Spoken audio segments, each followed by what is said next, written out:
19/11/2025 அன்று என்னிடம் என் தேவனாய கர்த்தர் கடவுள் கூடிய தீர்க்க தரிசனத்தை இப்போ நீங்கள் கேளுங்கள்.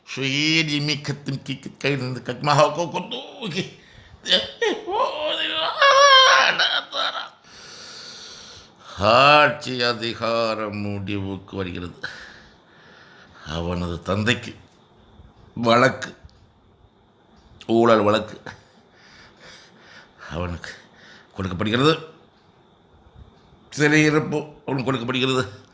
வாதை வேதனையோடு கூடிய வாதை அவனுக்கு கொடுக்கப்படுகிறது. வாழ்நாள் முழுவதும் வேதனைப்படுவான் அவனது கிரியைகள் நிமித்தமாக. இதன் விளக்கம் என்னவென்றால், ஆட்சி அதிகாரம் முடிவுக்கு வருது அவன் தந்தைக்கு, அதாவது மு.க. ஸ்டாலினுக்கு தமிழக முதலமைச்சர் பதவி முடிவுக்கு வருகிறது. இது கடவுள் சொன்ன வார்த்தை, என் வார்த்தை அல்ல.